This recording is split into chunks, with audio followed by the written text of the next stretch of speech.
se a gente vai deliberar, se a gente vai fazer o debate, tem dois atores que me parece que é importante nessa rede de urgência e emergência. Obrigado pela atenção. Elvésio, por favor. Obrigado. Já boa tarde às conselheiras, aos conselheiros.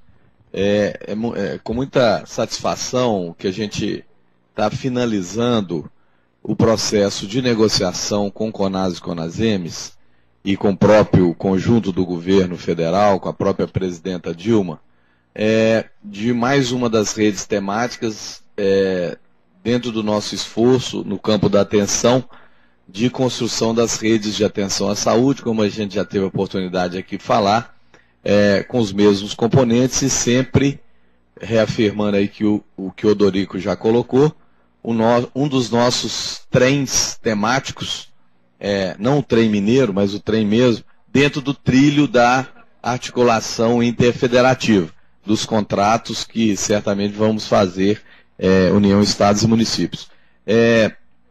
Esse é um tema, o ministro já teve a oportunidade de aqui dizer, e publicamente também, que tem despotencializado politicamente o Sistema Único de Saúde. Várias das nossas conquistas ficam diminuídas pelos desafios e pelos problemas reais do sistema de atenção à urgência e emergência. Certamente o aparelho aí, o aparato da imprensa, da mídia, amplifica os problemas, mas dificilmente inventa algum problema. Tem sempre uma base de realidade e certamente algum tratamento inadequado e não respeitoso aos usuários em algum dos pontos de atenção às urgências pelo país afora. Não é um desafio fácil, ele é um problema no mundo todo, mesmo em sistemas que investem muito mais que o Brasil em saúde. Essa é uma apresentação muito completa, nós vamos deixá-la à disposição, não imediatamente agora, porque estamos, por orientação do ministro, terminando a negociação com o CONAS e CONASEMES, com a própria presidenta, mas os componentes são esses, é só questão de valores, então a gente ainda, muito provavelmente essa semana, no início da outra, vamos disponibilizar.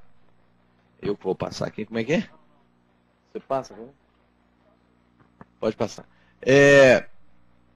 Eu não vou, Odorico, ao comentar e ler a nota técnica, já falou vários componentes, eu não vou repetir, mas uma primeira questão que eu queria deixar claro, que é vamos dizer, um aprofundamento dos dispositivos anteriores das portarias, aliás, desde 2002, com a 2048, que é, na verdade, tratar no mesmo sistema, numa mesma rede, todos os componentes. Acho que isso é uma inflexão importante, porque por várias razões, nos últimos anos, nós tivemos que tratar muito a questão do SAMU, de um campo, leitos de terapia intensiva e, mais recentemente, UPA.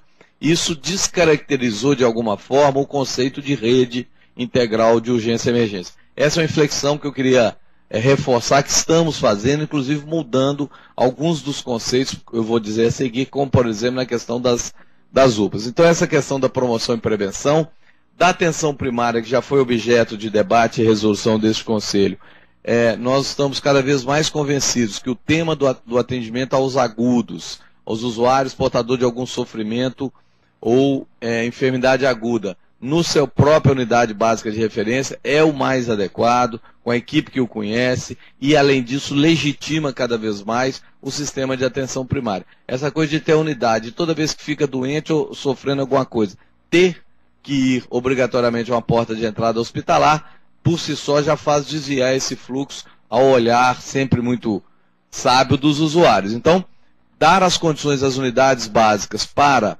esse atendimento, especialmente da sua população de referência, e principalmente pela carga de doença, das doenças crônicas, cada vez mais importantes para o Brasil, para o mundo todo e para o Brasil, em que descompensações de quadros crônicos é muito melhor ser atendido por equipe multiprofissional que já conhece aquele usuário. Então isso é um ponto muito importante.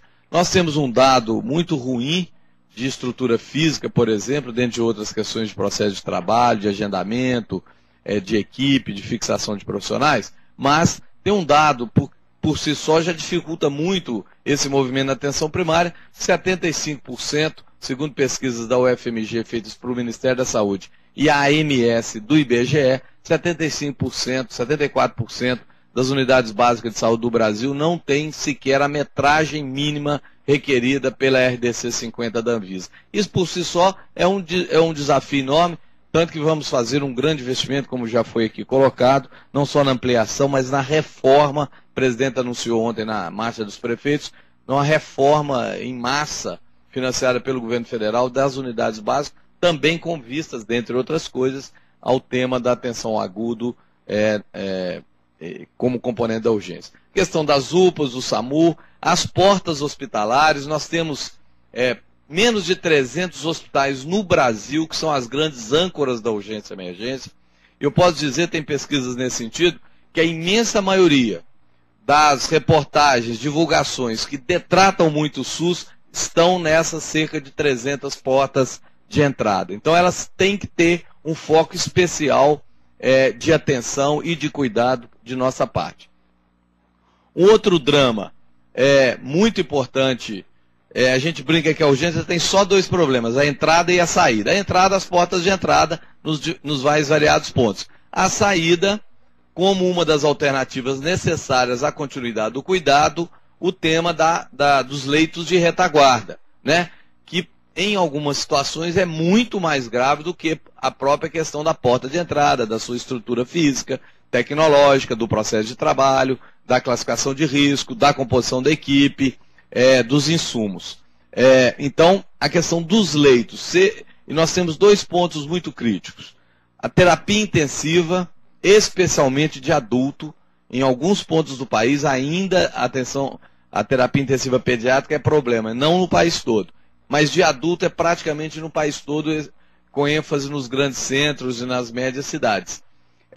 E a questão dos leitos de clínica médica, leitos que resolvam efetivamente os problemas de forma tecnicamente qualificada e humanizada. Então são dois pontos muito específicos. Nós estamos propondo algumas inovações tecnológicas já testadas no setor público, no mundo todo, em vários pontos do mundo, aqui no Brasil mesmo, algumas inovações de processo de cuidado, de intervenção tecnológica, nas principais linhas de cuidado, com maior frequência que acometem nossos usuários. E atenção domiciliar. Nós estamos resgatando, inclusive, discussões antigas e, a partir de experiências de vários municípios, propondo um programa nacional de atenção domiciliar como uma possibilidade de se evitar internação, de deshospitalizar precocemente, com cuidado qualificado e muito mais humanizado. Sempre com esse lema, né, na discussão de acesso e qualidade, com acolhimento, com classificação de risco e resolutividade. Pode passar. Eu estou me detendo mais nessa primeira parte, depois eu vou só pensar, como eu disse, a apresentação é muito grande, só pensar alguns aspectos para chamar a atenção. Esse é o diagrama, resumo, muito simplificado das nossas redes, né? Sempre, todas elas, já falamos disso no câncer, na questão da rede cegonha, agora na urgência e emergência, será assim também na saúde mental. O tema da atenção primária como centro gravitacional da rede, como a grande âncora ordenadora do cuidado. Claro que isso num processo progressivo de legitimação da atenção primária, mas pelo menos a declaração política de que é desta forma que queremos organizar a rede, dar os instrumentos para isso, nós temos que o tempo todo reafirmar, como já pactuamos, inclusive, na tripartite. Então, as nossas redes de atenção à saúde têm como centro a atenção primária. Já discutimos aqui no Conselho de forma muito qualificada. Aqueles vários componentes que eu já falei, como, por exemplo, o SAMU, a UPA, as portas de entrada do hospital e a atenção domiciliar, e alguns temas que são transversais, né? O Dorico chamou muita atenção, está no texto e está aqui na apresentação, a questão da promoção e prevenção. Promoção para toda a população. Tem muito que se fazer ainda no Brasil, em termos de promoção à saúde, evitando agravos típicos de atendimento das portas de entrada de urgência. Vale para o trauma e vale para as questões clínicas, né? Além de questões estritamente sociais, vamos assim dizer, nas portas de entrada, nós temos um público majoritariamente que é de trauma ou de crônico agudizado por falta de controle ou alguma outra condição, ou agudo, né? Uma gripe, uma infecção aguda, uma pneumonia, uma pielonefrite. Ou especialmente portador de doença crônica, hipertensos, diabéticos, obesos, com colesterol alto, os fatores de riscos associados, doenças respiratórias e depois as reumáticas que de alguma forma têm alguma complicação. Então é muito importante o permanente preocupação com o tema da promoção e com prevenção específica de agravos. O Odorico fez menção, o tema dos motociclistas é uma epidemia dramática no Brasil. Em alguns lugares, nós estamos acompanhando muito o sistema de urgência de Porto Velho, é uma tragédia cotidiana a questão dos acidentes, das sequelas e do sofrimento para a pessoa e para a família dos motociclistas lá. A questão do acolhimento, se a gente usa uma definição que emergência é uma definição médica de risco iminente para a morte, de morte, e que urgência, no conceito amplificado, que a urgência é a urgência sentida, portanto ela é definida pelo cidadão usuário, isso amplifica muito o público da urgência. Não tem um diagnóstico, entre aspas, técnico de que é urgência. É um sentimento, acordou diferente, é uma urgência para aquele cidadão naquele momento. Portanto, se isso amplifica muito o público, nós também temos que ter todos os pontos de atenção, né, da atenção básica, na especializada, na reabilitação e nas portas de entradas mais clássicas, com o sentido, o comportamento e a atitude de acolhimento. Acolhimento não pode ser um programa, não pode ser uma diretriz apenas, tem que ser uma atitude permanente de cada um, de cada uma, de todos da equipe, do porteiro a toda a equipe que fica lá para dentro da unidade, né? Então isso é uma questão muito importante que a gente vai falar o tempo todo e insistir em cada momento.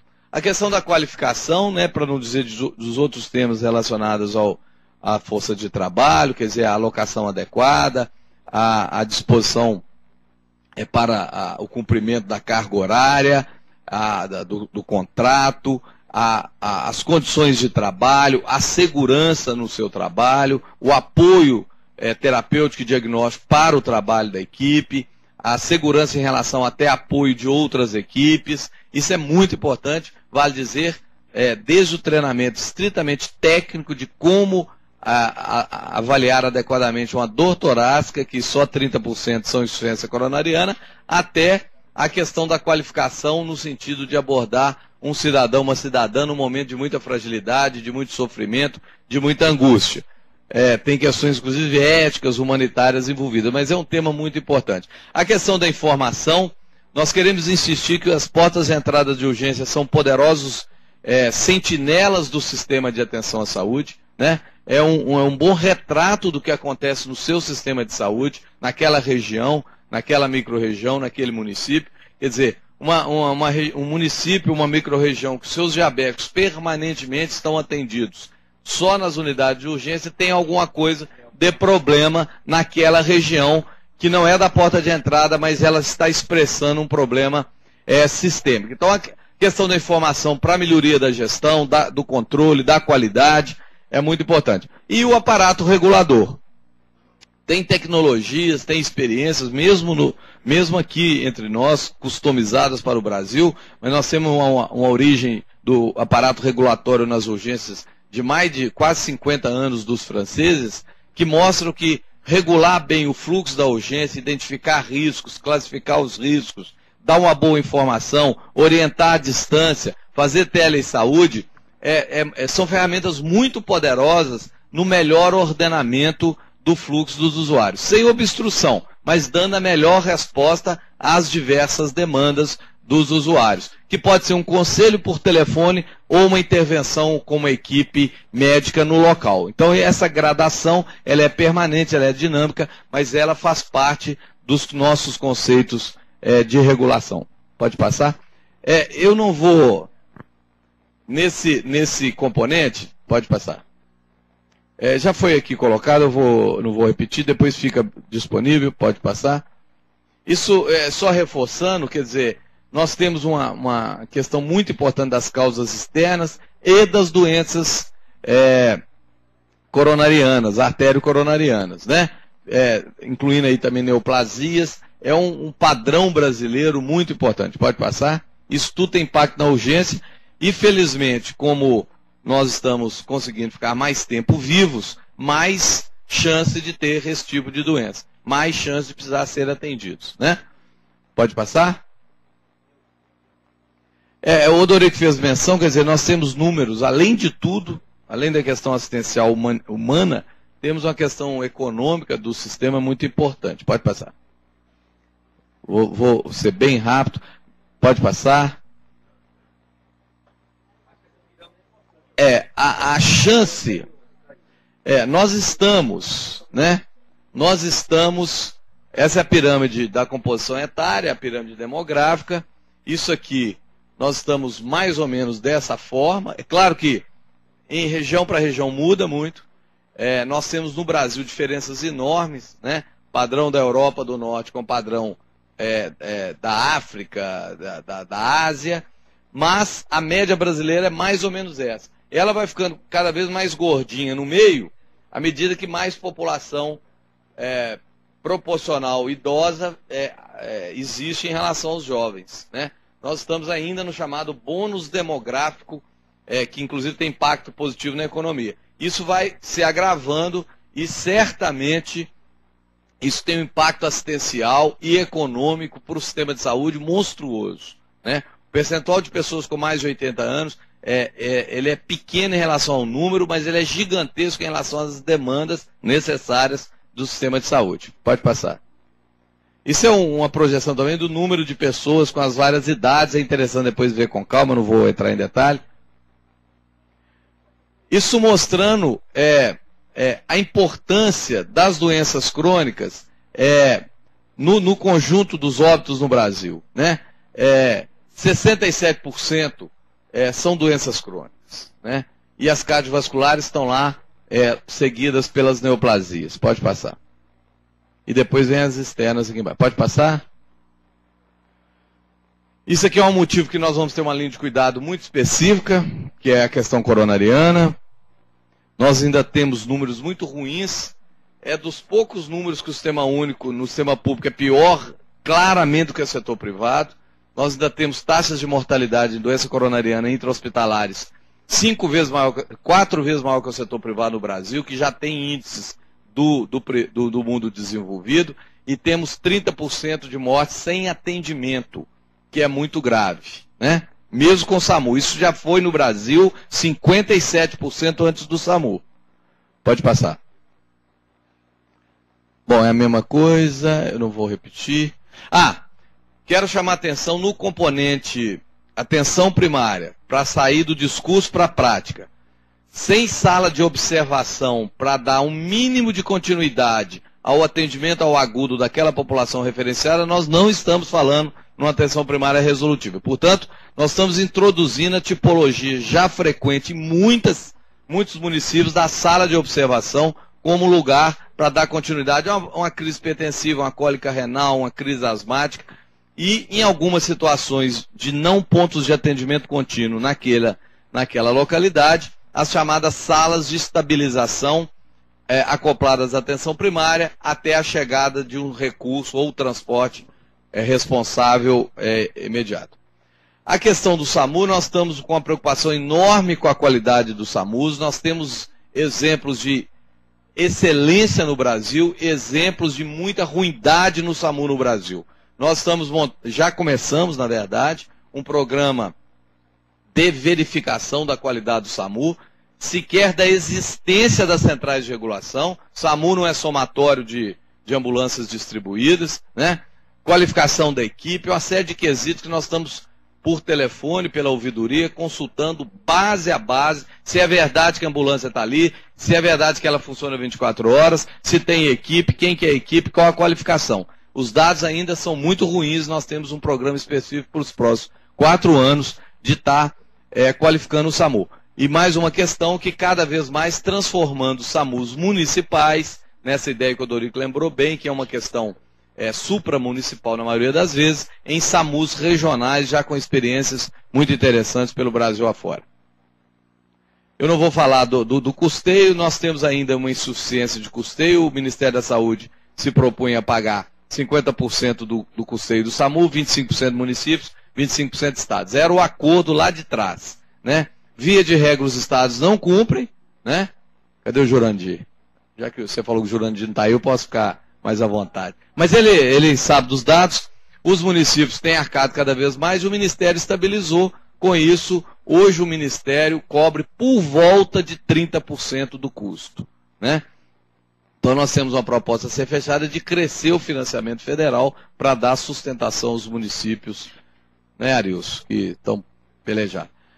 Foi aqui colocado, eu não vou entrar em detalhes, nós temos tido atuação com muita firmeza, com voluntariado expressivo de especialmente médicos, enfermeiros, técnicos de enfermagem, nas situações de calamidade no Brasil. Acabamos de atender com mais de 150 funcionários, servidores do Ministério da Saúde, dos nossos hospitais federais, do Grupo Hospitalar Conceição de Porto Alegre, a tragédia na Serra Fluminense, as enchentes no Nordeste do passado, a questão do Haiti. Então nós temos tido muita intervenção, mas nós temos tragédias não tão famosas, como por exemplo algumas questões em aldeias indígenas que merecem intervenções do ponto de vista assistencial e humanitário, né? Tem questões, por exemplo, da dengue em alguns lugares que nós estamos apoiando, que vira uma tragédia sanitária e humana. Portanto, ter uma Força Nacional de Saúde, com um componente assistencial claramente definido, que mobiliza pessoal treinado por protocolos, com um controle de um SAMU nacional, que opera inclusive junto com a Força Aérea, a questão da logística e do transporte. Um componente de mobilização progressiva. Primeiro nós vamos ter os funcionários, claro, dos hospitais federais, depois dos universitários, depois voluntários cadastrados, e é importante dizer que nós temos 4.500, que varia um pouco, profissionais de saúde do Brasil, todos chamados samuzeiros, de várias categorias, cadastrados para intervenção imediata. Então é uma força potente que o país tem, mas que precisa ser treinada, protocolada e com mecanismos de acionamento. Então a Força Nacional de Saúde, além do componente epidemiológico, de intervenção na questão epidemiológica, vai ter isso. É claro que nós vamos ter grandes eventos que também, para o Brasil, é muito importante ter um cuidado, não com quem vem de fora só, mas com a população brasileira que fica exposta a riscos de aglomerações. Pode passar. Isso é um pouco o jeito de funcionar, eu não vou entrar em detalhes. Esse é o esquema original. Nós vamos ter pontos logísticos em 3 pontos do Brasil, no Nordeste, na região Norte, em Brasília, para tocar o Sudeste e o Sul, com todo o material disponível, controlado, com acerto operacional com a Força Aérea, regulação do SAMU Nacional, de tal forma que a gente tenha a capacidade de, em poucas horas, no máximo em 1h30, 2 horas, intervir com a equipe em qualquer ponto do Brasil. Pode passar? Hoje é feito assim muito no assodamento e na boa vontade. Pode passar? Já falei disso. Eu quero só fazer uma menção, nós continuamos construindo, equipando, vamos propor a melhoria do financiamento das UPAs, que também o custo que foi estimado não é o real, ela está por volta de 50% subfinanciada, isso é um custo enorme para os municípios. São pontos importantes de atenção, mas nós estamos fazendo uma mudança. Temos dezenas de situações em que o município, por várias pressões, está construindo uma UPA do lado de um pronto atendimento ou municipal, ou estadual, ou filantrópico. Nós estamos fazendo uma inversão, estamos consultando quem não começou a construção, garantindo a eles o mesmo recurso, que possa nos propor alternativas, vamos mudar a portaria, alternativa a uma construção nova, né? Tem um município, que eu não vou citar qual, que está fechando um pronto atendimento dele para construir uma UPA, não tem cabimento. Mas a portaria atual, nós temos que reconhecer, exige isso, né? Então nós vamos calmamente fazer essa mudança e admitindo, com o mesmo custeio que vai ser melhorado, outras tipologias de pronto atendimento. né? Sempre na hierarquia, públicos, filantrópicos. Então, essa é uma mudança importante. Nós vamos, portanto, reconhecer os diversos serviços. Todo mundo aqui sabe que uma cidade de 30, 20 mil habitantes, que tem um pequeno pronto atendimento, tem um valor, às vezes, extraordinário, decisivo, sobre a questão de vida e morte em regiões muito importantes desse país, né? Então essa é uma mudança importante. Nós estamos consultando quem não começou. O governo, no seu conjunto, a própria presidenta já concordou com essa modificação.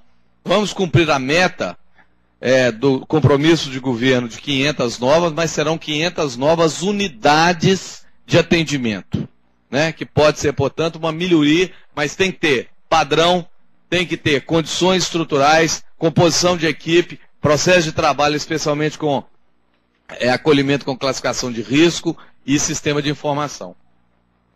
Bom, e para ir para o final, nas portas de entrada, nós também, eu falei, são cerca de 231, fora os hospitais federais e os universitários, que têm recursos orçamentados de forma diferente, nós temos 231 portas de entrada que vão merecer de nossa parte um acompanhamento permanente da sua performance, do seu número de atendimento, da sua ocupação de leitos. Nós vamos montar um sistema que será online, disponível para todos os conselheiros poderão acompanhar o que está acontecendo nas 231 principais portas de urgência do país, além das novas, que em alguns vazios assistenciais que nós já estamos identificando, vão poder ser construídas, mas é exceção, né? E a regra é que essas precisam ser melhoradas. Então tem um programa para a porta de entrada, de adequação física e tecnológica, de intervenção no processo de trabalho, de monitoramento dessa qualidade. Nós estamos falando nessas 231 de referência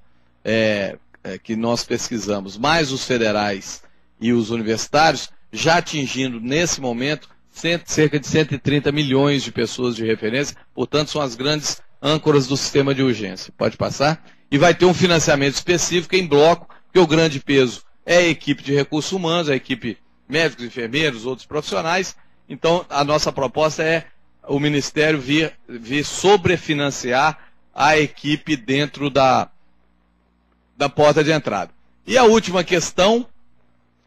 bom, muito rapidamente, nós vamos colocar duas grandes, além do trauma, que ainda vai ser detalhado, duas grandes linhas de cuidado para serem implementadas em todas as regiões que fomos progressivamente montando esse sistema e seus vários componentes. A questão do infarto agudo do miocárdio, isso vai passar desde treinamento exaustivo de todas as equipes, de classificação de risco de dor torácica, de identificação de componente coronariano no conjunto das dores torácicas, de uso de medicação precoce de desobstrução de artéria coronária, os trombolíticos, e ampliação radical das angioplastias primárias, que têm uma grande capacidade de impedir a morte e uma vida com muito mais condição clínica. Então isso é um esforço permanente, além da questão dos acidentes vasculares cerebrais, que é outra tragédia em todos os aspectos. Tem tecnologias muito adequadas, sem muita complicação, de unidades de acidente vascular encefálico, que podem melhorar muito a atenção nisso e o acompanhamento. É claro que tem um aparato da reabilitação também muito grande. E a questão dos leitos, eu não vou entrar nos detalhes, nós identificamos primeiro uma baixa utilização, uma má qualidade como regra, dos leitos hospitalares de retaguarda. Além de monitorar a taxa de ocupação, porque senão nós não vamos poder pagar adicionalmente e não ocupar os leitos, nós estamos propondo um financiamento adicional que eu diria que pode resolver definitivamente a oferta de leitos para a retaguarda da urgência, especialmente na clínica médica resolutiva e na terapia intensiva. Hoje a gente paga abaixo de R$400 por dia para a terapia intensiva na tabela do SUS. Nós estamos propondo chegar aos R$1.000 dia, que é o preço real, é o custo real de um leito de terapia intensiva no Brasil, elas por elas. Varia um pouquinho. E estamos propondo o Ministério assumir 80% deste valor, e esperamos que os municípios e estados possam arcar, muitos já fazem, com os 20%, né?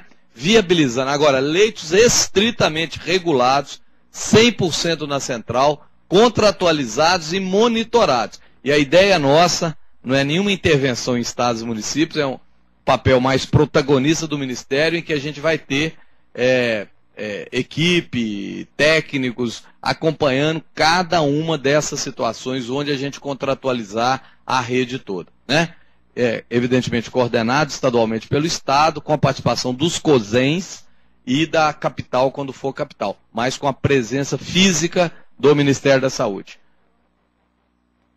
Sim, a Alzira está me lembrando, tem uma questão importante também, que hoje é um outro componente de obstrução dos leitos de urgência, que são pacientes crônicos, que não podem ser asilados. Trata-se de um cuidado qualificado, humanizado, adequado tecnologicamente ao portador de uma patologia crônica hospitalar. O que puder ir para atenção domiciliar vai, porque é o último ponto que eu vou falar, mas tem situações ainda que não precisa ficar numa grande referência de urgência, mas desde que tenha qualidade monitorada. Já tem muitas experiências no Brasil assim, né?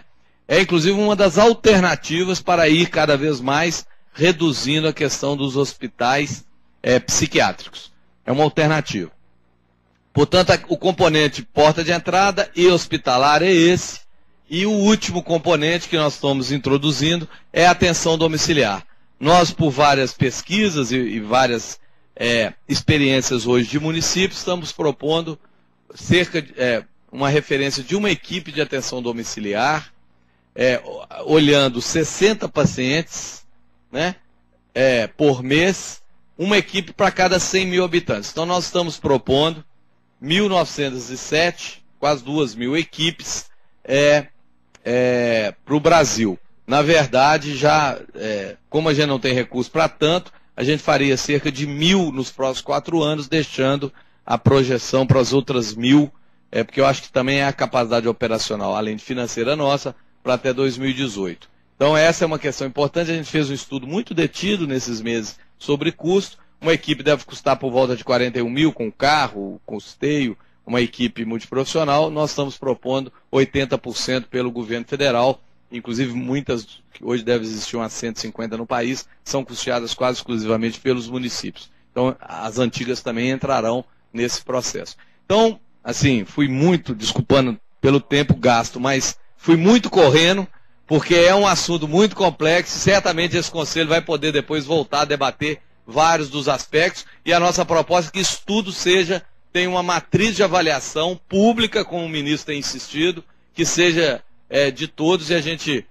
gostaria muito que o próprio conselho pudesse acompanhar detalhadamente essa política pelo país afora, porque esse é um ponto crítico do Sistema Único de Saúde e todos nós precisamos ter cuidado com ele. Obrigado. Obrigado, Elvésio, pela brilhante apresentação. Ia convidar o Dorico, mas desapareceu.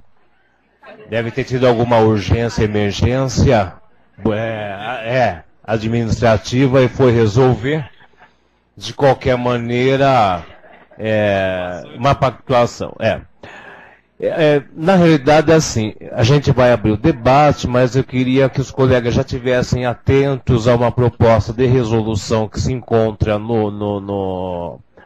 vai pôr no servidor, aqui por parte do Conselho Conjunto, e assim a gente vai fazendo debate e já vai avaliando. Eu agradecer a presença do CONASEMES, né, e do CONAS, deve ter tido alguma situação que também viabilizou, mas como propriamente colocado, é um debate que ele interessa as 3 instâncias de colegiados, né?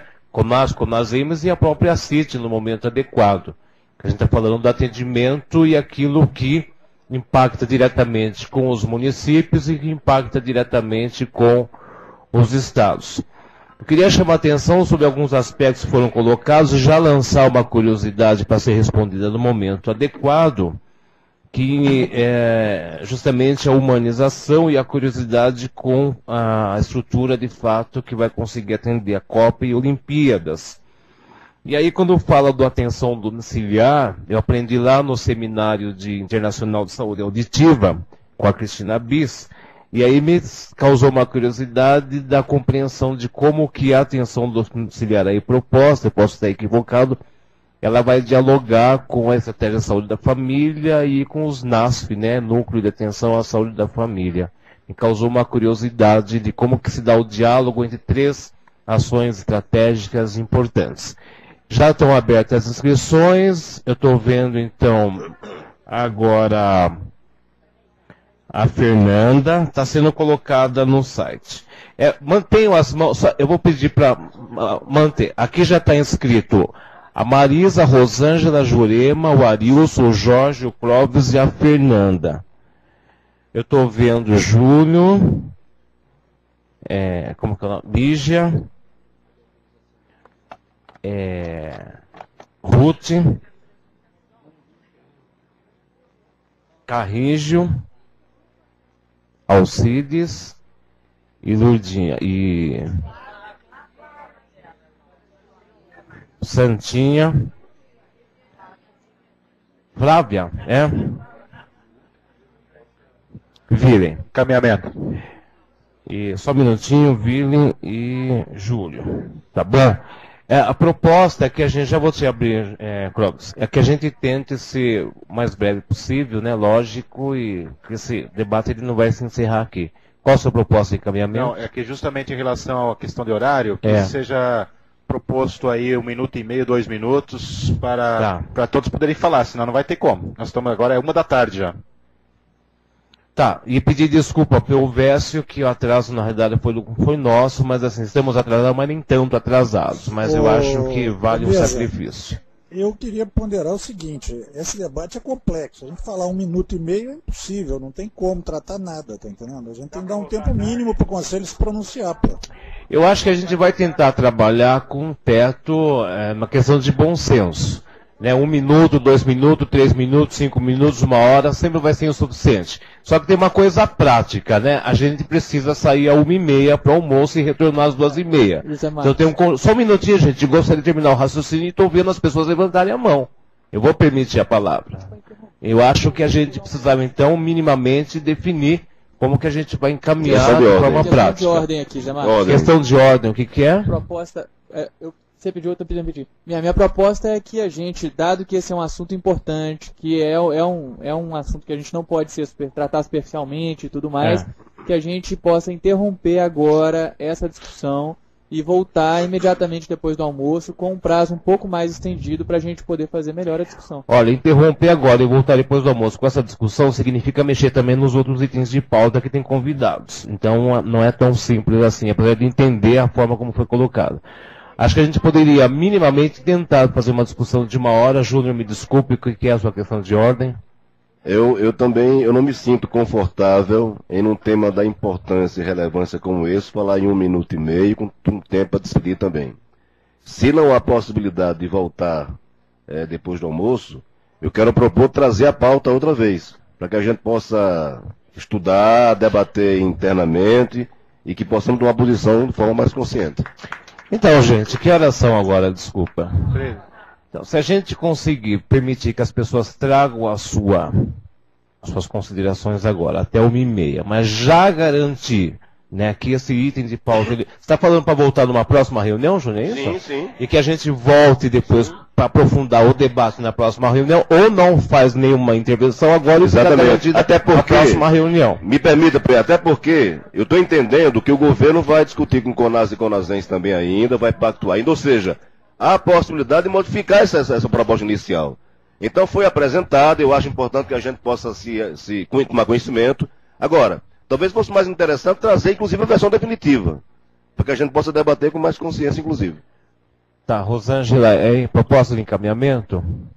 Só para reforçar, porque o GT de UPA não está sendo apresentado hoje, que é do Conselho Nacional de Saúde. São as contribuições, então, na minha proposta estaria o seu retorno aqui, porque a gente tem outras questões que a gente já ia trazer, não pôde apresentar, e tem, como foi falado em mudança de portaria, a proposta é exatamente essa, mudança de portaria.